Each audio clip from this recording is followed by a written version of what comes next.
मैंने बड़े भाई चंद्रशेखर आजाद जी के बारे में कुछ गलत टिप्पणी कर दी थी, कुछ शब्दों का गलत उपयोग कर दिया था, जिसकी मैं माफी मांग रहा हूँ। आगे से भविष्य में कभी भी नहीं होगा। साथियों नमस्कार, आज हम आपको लेकर चलेंगे राजस्थान के करौली जिले से जुड़ी एक बड़ी खबर के साथ। ये खबर है नारायणपुर कस्बे की, जहां सोशल मीडिया पर एक वीडियो ने जमकर तूफान मचा दिया है। ये वीडियो था नगीना से सांसद और आजाद समाज पार्टी के प्रमुख चंद्रशेखर आजाद जी के खिलाफ अभद्र टिप्पणी करने का। वीडियो बनाया था राजेश सैनी नाम के एक शख्स ने, जो नारायणपुर का रहने वाला है। जैसे ही ये वीडियो सोशल मीडिया पर आया, वैसे ही आग की तरफ फैल गया। लोगों में गुस्सा था, खासकर भीम आर्मी के आजाद समाज के कार्यकर्ताओं में। चंद्रशेखर आजाद आज दलित समाज के एक बड़े चेहरे हैं। उनके बारे में इस तरह की भाषा का इस्तेमाल किसी को भी बर्दाश्त नहीं था। अब आगे की कहानी बड़ी दिलचस्प है। कैसे भीम आर्मी ने इस मामले को शांतिपूर्ण ढंग से लेकर पूरी ताकत के साथ अंजाम तक पहुंचाया। चलिए शुरू करते हैं, पूरा किस्सा सुनते हैं। तो दोस्तों, बात करते हैं राजेश सैनी की। राजेश सैनी नाम से ही जाहिर है सैनी समुदाय से आते हैं। नारायणपुर का एक आम युवक, जिसने सोशल मीडिया पर अपनी मौजूदगी दर्ज कराने के चक्कर में या फिर किसी और वजह से ये वीडियो बना डाला। उस वीडियो में वो चंद्रशेखर आजाद जी के लिए बिल्कुल गलत शब्दों का इस्तेमाल कर रहा था।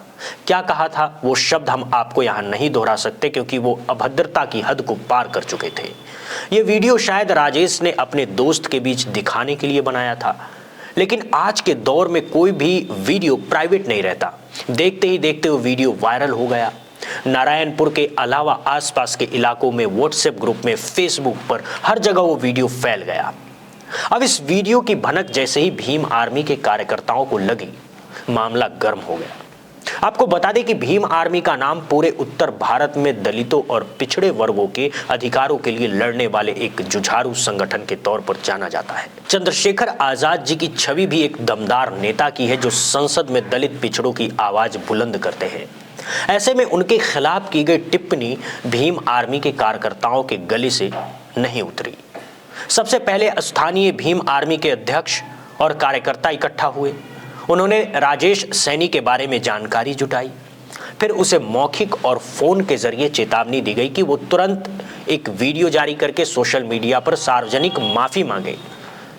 चेतावनी साफ थी, तो ने चंद्रशेखर आजाद जी के खिलाफ जुबान का इस्तेमाल किया। तो अब इसी जुबान से माफी भी मांग, वरना अंजाम बुरा होगा। कार्यकर्ताओं ने यह भी कहा कि वो 1 घंटे का समय दे रहे हैं। इस दौरान अगर माफी नहीं मांगी तो वो खुद उसे लेकर एसडीएम ऑफिस पहुंचेंगे और कानूनी कार्रवाई के साथ साथ सामाजिक बहिष्कार भी करेंगे। लेकिन राजेश सैनी को शायद अपनी गलती का अंदाजा नहीं था, या फिर उसने भीम आर्मी की ताकत को कम आंका था। उसने 1 घंटे के बाद भी कोई माफी नहीं मांगी। उल्टा उसके कुछ समर्थकों ने या शायद उसी ने खुद ही और भड़काऊ पोस्ट लिख डाले। ये भीम आर्मी के लिए चुनौती थी।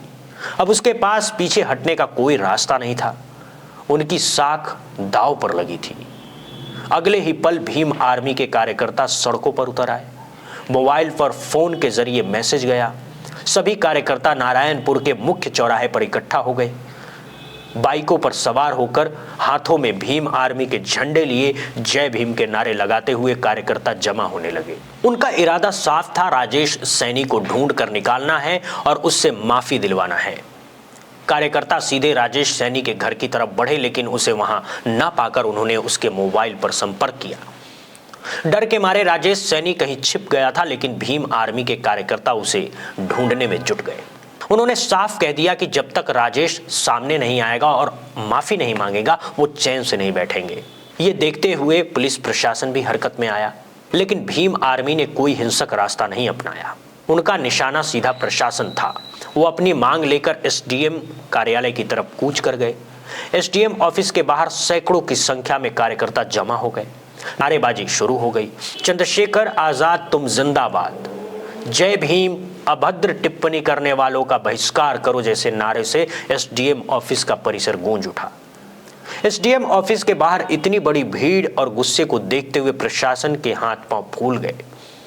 एसडीएम साहब ने खुद बाहर आकर कार्यकर्ताओं को शांत कराने की कोशिश की। उन्होंने आश्वासन दिया कि मामले की जांच करके दोषी के खिलाफ कड़ी कार्रवाई की जाएगी। लेकिन भीम आर्मी के कार्यकर्ता किसी भी लिखित आश्वासन या भविष्य में होने वाली कार्रवाई से संतुष्ट नहीं थे। उनकी मांग थी कि राजेश सैनी को अभी इसी वक्त एसडीएम ऑफिस में हाजिर किया जाए और वो सबके सामने माफी मांगे। पुलिस पर दबाव बढ़ा। उन्होंने राजेश सैनी को ढूंढना शुरू किया। फोन ट्रेस किए गए, उनके रिश्तेदारों दोस्तों से पूछताछ की गई। करीब 1-1.5 घंटे की मशक्कत के बाद पुलिस ने राजेश सैनी को उसी के किसी रिश्तेदार के यहाँ से दबोच लिया, जहां वो डर के मारे छिपा हुआ बैठा था। अब सबसे दिलचस्प पल आया। पुलिस राजेश सैनी को लेकर एसडीएम ऑफिस पहुंची। वहां पहले से मौजूद भीम आर्मी के कार्यकर्ताओं ने इसे घेर लिया।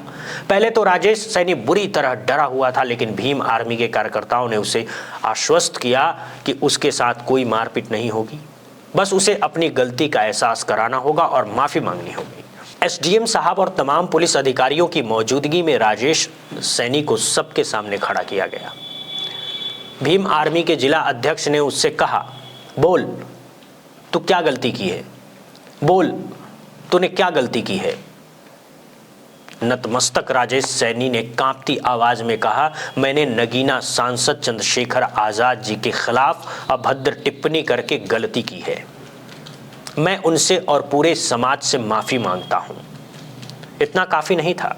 भीम आर्मी के कार्यकर्ताओं ने कहा कि असली माफी तो तब होगी जब वो ये वादा करे कि आगे से ऐसा नहीं होगा और समाज के प्रतीक चिन्ह का सम्मान करेगा। फिर उन्होंने राजेश सैनी से कहा कि वो जय भीम का नारा लगाए। एसडीएम ऑफिस के सामने पुलिस और प्रशासन के बीच खड़े राजेश सैनी ने हाथ जोड़कर जोर से कहा, जय भीम। उसके बाद वहां मौजूद सभी कार्यकर्ताओं ने भी जोरदार जय भीम का नारा लगाया, जिससे पूरा वातावरण भक्तिमय हो गया। कार्यकर्ताओं ने राजेश सैनी से आगे कहा, आइंदा जिंदगी में किसी भी नेता, खासकर दलित पिछड़े समाज के नेता के बारे में भी ऐसी भाषा इस्तेमाल नहीं करोगे। राजेश सैनी ने वादा किया, नहीं, कभी नहीं, ये गलती मुझसे हुई है, सब माफ कर दीजिए। जय भीम, जय संविधान, जय हिंद। मैंने बड़े भाई चंद्रशेखर आजाद जी के बारे में कुछ गलत टिप्पणी कर दी थी, कुछ शब्दों का गलत उपयोग कर दिया था, जिसकी मैं माफी मांग रहा हूँ। आगे से भविष्य में कभी भी नहीं होगा, इसके लिए मुझे माफ करें। मेरा ऐसा कोई मकसद नहीं था कि मैं ये वीडियो बनाऊं या फिर ऐसे कोई उसमें शब्द का यूज करूं, लेकिन गलती हो गई। आगे से भविष्य में कभी भी गलती नहीं होगी। मैं आप सभी से क्षमा चाहता हूँ। हाँ भाई, सब एग्री हो? जय भीम का नारा दे दो एक बार। जय भीम, जय संविधान। जय जय जय जय जय भीम, जय भीम, जय भीम, जय जय जय जय जय भीम, जय भीम, जय भीम। उसने ये भी लिखित में इकरारनामा दिया कि वो आगे से किसी के खिलाफ सोशल मीडिया पर अभद्र टिप्पणी नहीं करेगा। भीम आर्मी के कार्यकर्ताओं ने उसे समझाया कि चंद्रशेखर आजाद सिर्फ एक नेता नहीं, बल्कि भगवान स्वरूप हैं। करोड़ों दलितों, पिछड़ों, अल्पसंख्यकों की उम्मीद है। संसद में वो हमारी आवाज है। उनके खिलाफ इस तरह की भाषा पूरे समाज का अपमान है। कार्यकर्ताओं ने राजेश सैनी को चेतावनी देते हुए छोड़ दिया कि अगर दोबारा ऐसा किया तो उसे बख्शा नहीं जाएगा। दोस्तों, ये घटना हमें भीम आर्मी के संघर्ष के इतिहास की याद दिलाती है।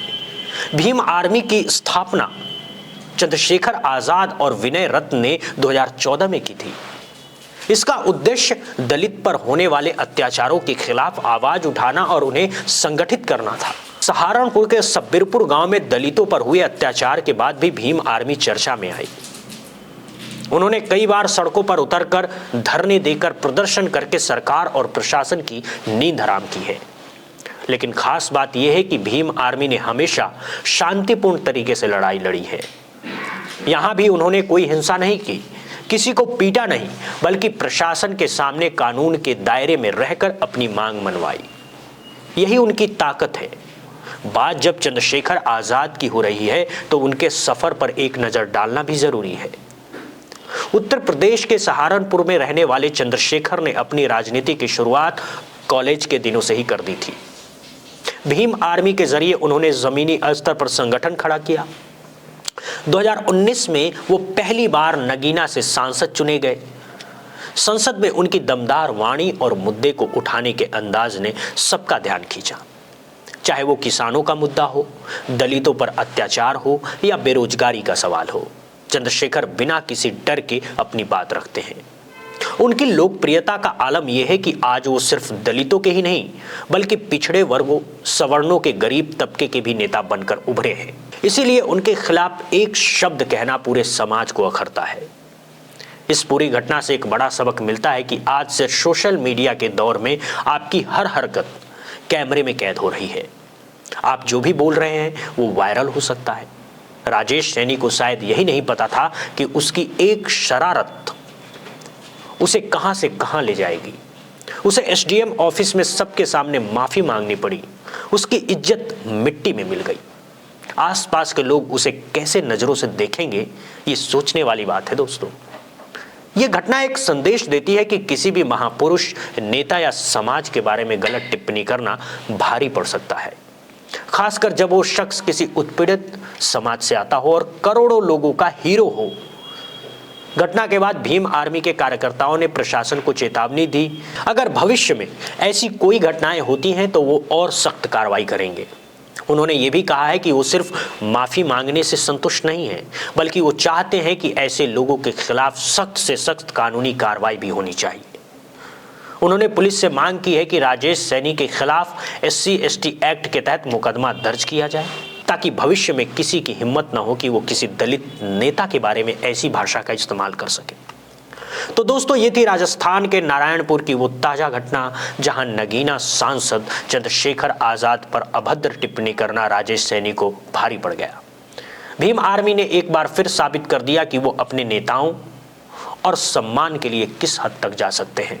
उन्होंने शांतिपूर्ण ढंग से, कानूनी तरीके से और अनुशासित होकर अपनी बात मनवाई। SDM ऑफिस में माफी मंगवाना और ये जय भीम का नारा लगवाना, ये अपने आप में एक ऐतिहासिक पल था। ये घटना हम सबको सीख देती है कि हमें अपनी भाषा और अपने व्यवहार पर नियंत्रण रखना चाहिए। सोशल मीडिया एक ताकतवर हथियार है, लेकिन ये उतना ही खतरनाक भी हो सकता है अगर इसका गलत इस्तेमाल किया जाए।